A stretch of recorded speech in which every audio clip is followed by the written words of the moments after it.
साईमय सकाळ मित्रांनो, दिवस दुसरा. त्याच उत्साहात त्याच जल्लोषात साईनाम घेऊन आम्ही निघालो. सकाळची वेळ. आरे कॉलनीचं थंडगार निसर्गरम्य वातावरण. धुक्यातून सगळं अस्पष्ट दिसत होतं, पण मन मात्र साईनामात पूर्ण बुडालेलं. जरा फ्रेश वाटलं पाहिजे. आता जेवलाय सकाळ सकाळ. काय काय खाल्लंस? दोन टोस्ट खाल्ले, दोन चाय पिल्या पण मस्का जाम खाल्ला आणि जाम झालास? नाही, भूक लागली अजून पुढे हॉल्ट.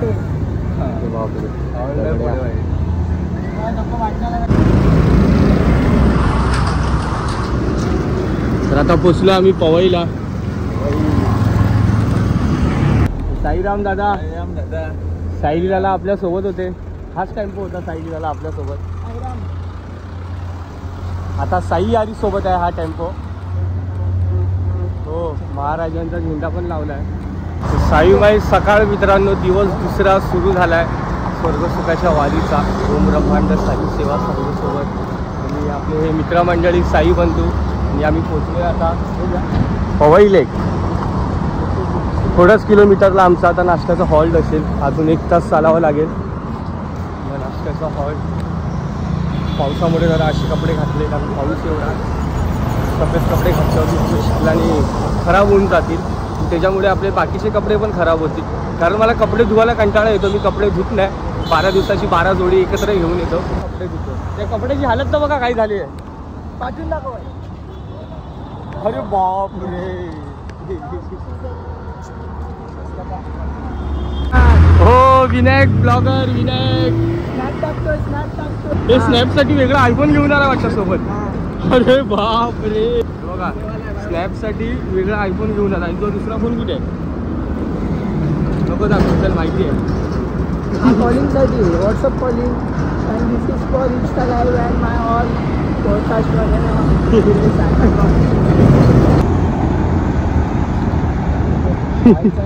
काय रे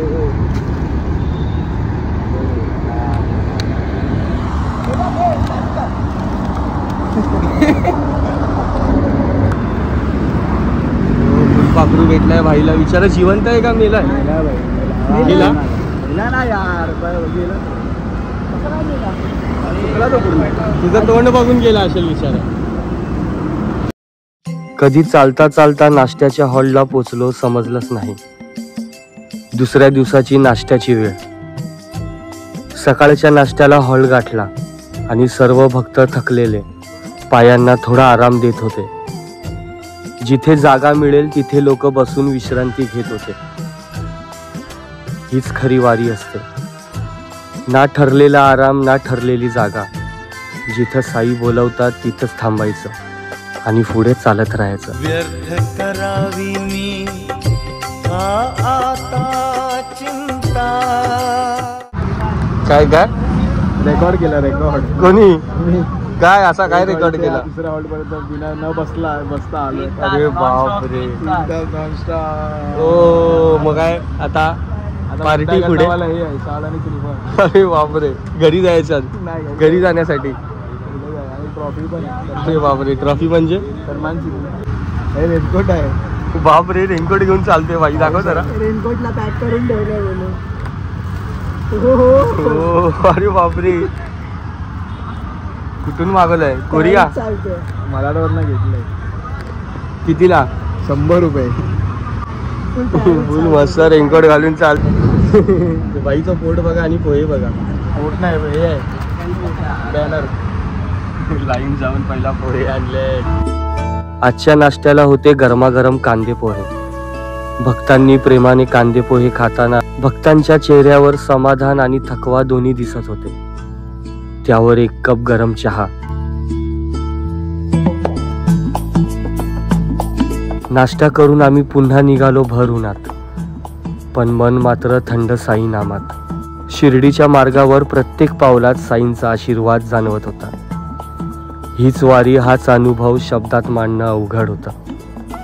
पण प्रत्येक भक्तांच्या मनात एकच भाव, बोला ओम साईराम. काय चालतं बाकी? फास्ट ना फुल फास्ट. या बघ मागच्या वर्षीचा मित्र आपला. आहे भाई काय जैसा आहे ना. 13 Pro Max कव्हर आणलंस का? अरे भाई घेतलाच ना हा का ते तर विचार. ते भाई विंटेज ते बोलला मला का काय ते मोबाईल झालेलं ना मागच्या मित्रांनो मागच्या वर्षी माझा आयफोनचा मागचा बॉडीचा पार्ट तो तुटलेला माहिती आहे. मागच्या वर्षी इथं ब्लॉगमध्ये टाकलेला तो आपल्या भाईच्या हातून सुटून झाला तुटलेला. चुकून झालेला माहिती काय नाही रे चालतं पण थोडी गेलं. हा आणि मस्ती करत होतो भाई असं साईराम वाली.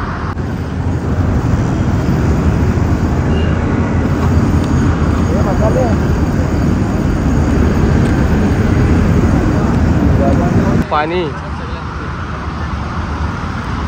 जय साईनाथ. जय साईनाथ. जय साईनाथ.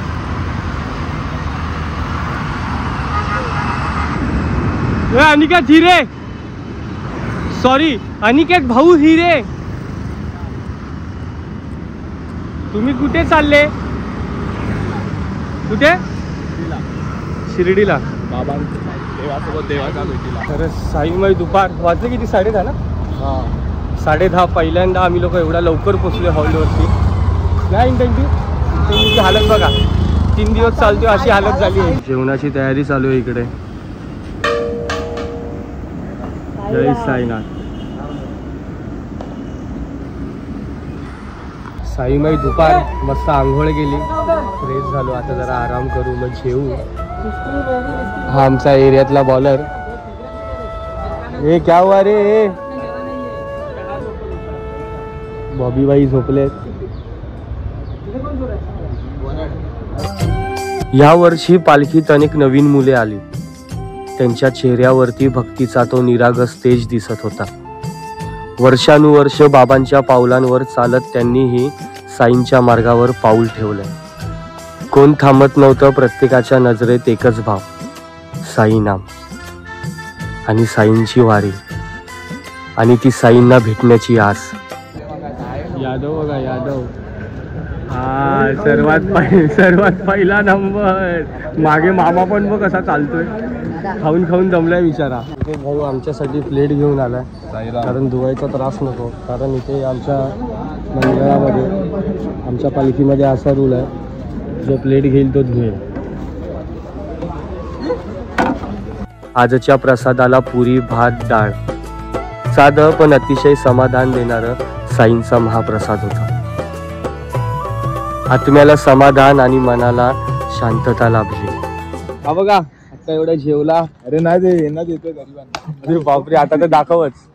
आता तर दाखवच कुठच्या गरीबांना देतो. हा बघ गरीब. धन्यवाद दादा. धन्यवाद. मला खातोय पण हो बासुरी वाजवते बासुरी. हे यादव बाबा. हे बघा बघा प्रसाद खायला बरं घेतला कोणी? तूच घेतला. सायंकाळी 4 वाजता पुन्हा प्रवासाला सुरुवात झाली. आजचा मुक्काम 26 किलोमीटर पुढे भिवंडी लोढाधाम साई मंदिर होतं. प्रवास सुरू झाला आता आमचा दुपार नंतरचा.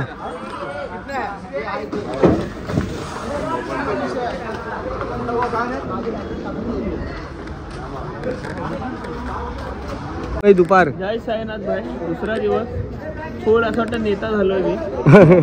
उभा राहतो इथे इलेक्शनला.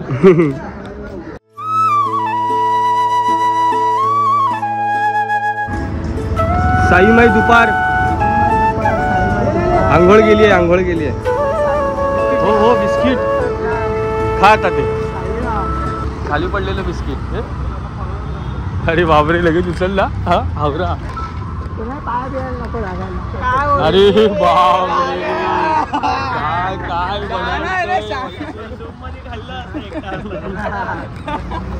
अमन पटेल तिघा तुला खूप मिस करतोय. बरं हो बाबा. बिचारा यावर्षी आला नाही. ऍक्सिडेंट झालं होतं अमन पटेलचं. त्याचा तो एक कार्टून होता आमच्या मध्ये. हो मिक्सर भाई. जय साईनाथ. अरे तू आया नहीं पालकी? गांव में है. गांव में क्या कर रहा है? क्या कर रहा है? अरे बाप रे, खेती कर रहा है गाँव में। अच्छा अच्छा अच्छा, जय साईनाथ जय साईनाथ। कौन सा खेती कर रहा है रे? ओ नमन बुआ, लुटो लुटो माले लूट लो ले ले ले ले चल, 2-4 आहे चांगला दिसतोय।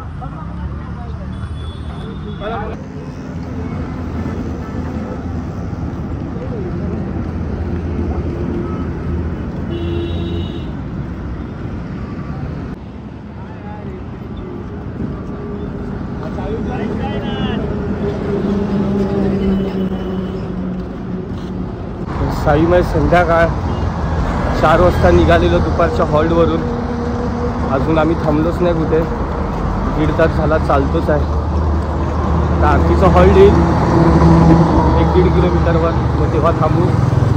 जय साईनाथ। सायंकाळचे सुमारे 6 वाजले होते। सगळेच भक्त थकलेले आणि घामाने भिजलेले। चालता चालता पाय जड झाले होते। अचानक समोर दिसला थंडगार जिरा सोडावाला। सगळ्यांच्या चेहऱ्यावरचा थकवा पाहिला आणि वाटलं चला थोडं थांबू।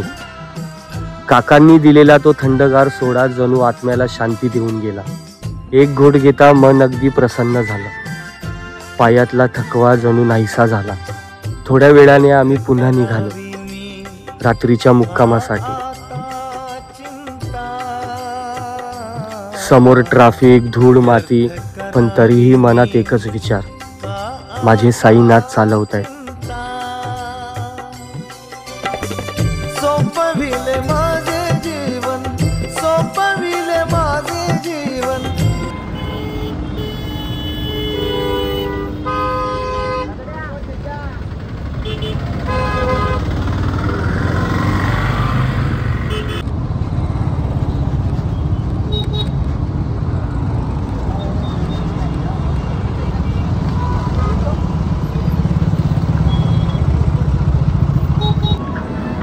हे बघा मित्रांनो, रस्त्यावरची तुम्ही धूळ माती बघू शकता किती आहे। बघा पूर्ण धूळ माती, तुम्हाला एवढं ह्याच्यामध्ये दिसणार नाही तसे। हा बघा खोकड्यानी पागल झालाय। काय भिवंडीचे रस्ते, बाप रे। मित्रांनो, ह्या आपल्या भावाच्या बॅगेचा कलर बघा आज कसा आहे, आणि ह्याच बॅगेचा कलर थोड्या 5-6 दिवसानंतर आपण बघू ना तर याच्या चेहऱ्यासारखा होईल। आणि एवढी धूळ माती होती ना, एवढी धूळ माती, अक्षरशः वैतागलोय आम्ही लोक। पोचलो बाबा हॉल्टवरती।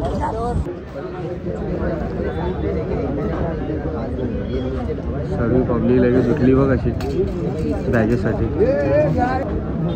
आज आरती का नाही झाली? काय होतं काय आज अमावस्या वगैरे काय? मग आरती का नाही झाली?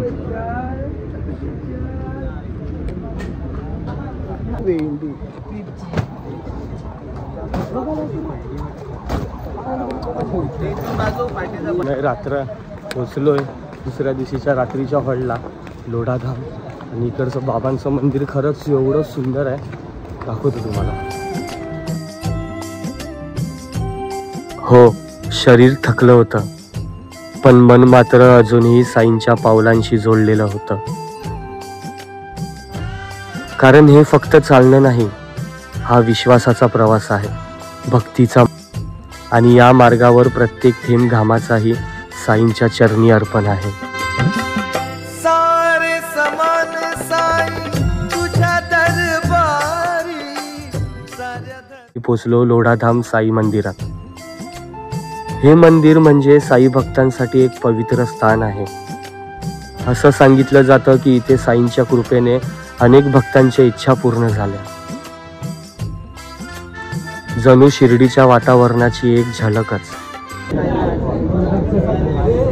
जय साईनाथ भाई, साईनाथ लाईनीत उभे राहा।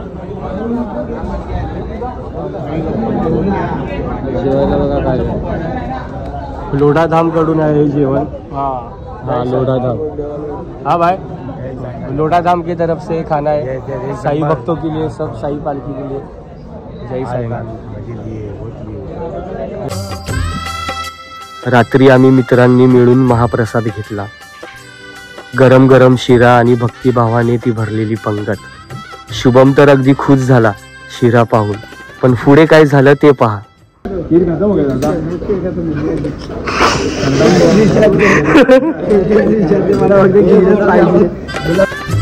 सगळे एकत्र बसून जेवत होतो हसत खेळत, आणि त्या क्षणी वाटलं हीच खरी साईंची वारी. त्या रात्री आम्ही झोपलो तेव्हा मन मात्र पूर्ण समाधानातच होतं. आजचा दिवस खरंच अप्रतिम होता. साई पालखी म्हणजे फक्त हा प्रवास नाही, तर ती एक आध्यात्मिक अनुभूती आहे जी आयुष्यात एकदा तरी प्रत्येकाने घ्यायलाच हवी. शुद्ध भावाचा साई उभू केला, अन्य कशाची आस